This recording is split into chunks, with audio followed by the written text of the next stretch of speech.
السلام عليكم ورحمة الله وبركاته. نحمده ونصلي على رسوله الكريم. أما بعد فأعوذ بالله من الشيطان الرجيم. بسم الله الرحمن الرحيم.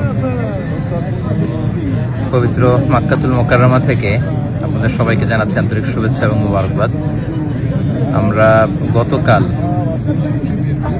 মক্কাতুল মুকাররমাতে 27-এর কদরের রাতকে কাটিয়েছি। আজকে বাংলাদেশে 27-এর কদর, একটি গুরুত্বপূর্ণ কদরের রাত। আল্লাহ রাসূল সাল্লাল্লাহু আলাইহি সাল্লাম, আমরা জানি যে লাস্ট 10 ডেজ অফ রমাদানে রাতে ঘুমাতেন না, একান্তভাবে তিনি ইবাদত করতেন। আমরা গতকাল দেখেছি লাখো লাখো ধর্মপ্রাণ মুসল্লিরা কাবার প্রান্তরে কেউ উমরা করেছেন, কেউ কিয়ামুল লাইলে অংশগ্রহণ করেছেন, তারাবিতে অংশগ্রহণ করেছেন। আলহামদুলিল্লাহ, আজকে বাংলাদেশে 27-এর কদরের রাতকে আমরা উদযাপন করছি। আল্লাহ রাসূল সাল্লাল্লাহু আলাইহি সাল্লাম আম্মাজান আয়েশা রাদিয়াল্লাহু তাআলা আনহাকে এই রাতে একটি বিশেষ দোয়া পড়তে বলেছেন। তিনি বলেছেন যে, আয়েশা, তুমি যদি এই রাত পাও তাহলে তুমি পড়বে আল্লাহুম্মা ইন্নাকা আফুউন তুহিব্বুল আফওয়া ফা'ফু আন্নী। অর্থাৎ, হে আল্লাহ, আপনি ক্ষমাশীল, আপনি ক্ষমা করাকে পছন্দ করেন, আল্লাহ আপনি আমাদেরকে ক্ষমা করেন।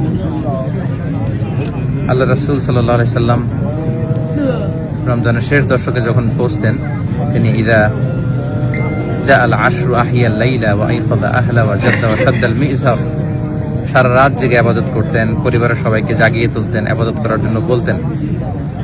এবং সারা বছর কোরআনের যে আয়াতগুলো নাজিল হয়েছিল এগুলো তিনি জিবরাইল আলাইহিস সালামের সাথে রিভাইজ করতেন, তিনি শোনাতেন। জিবরাইল আলাইহিস সালাম আবার আল্লাহর রাসূল সাল্লাল্লাহু আলাইহি ওয়াসাল্লামকে পড়ে শোনাতেন।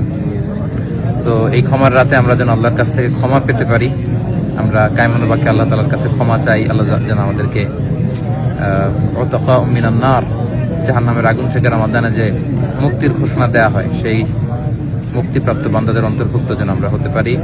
পবিত্র মক্কাতুল মুকাররমা থেকে আমরা প্রাণ ভরে দোয়া করছি আপনাদের জন্য। আপনারাও আমাদের জন্য বিশেষভাবে দোয়া করবেন, এবং স্পেশালি আমাদের হাসানা ফাউন্ডেশনের জন্য আমি দোয়া চাই।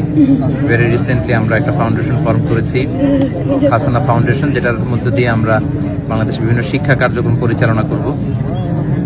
কদরের এই বরকতময় রাতে হাসানা ফাউন্ডেশনের ভবিষ্যৎ কার্যক্রমগুলো যেন আমরা স্মুথলি পরিচালনা করতে পারি। আপনারা এই ফাউন্ডেশনটির জন্য দোয়া করবেন। এবং ঈদের পরপরই আমি দেশে আসব।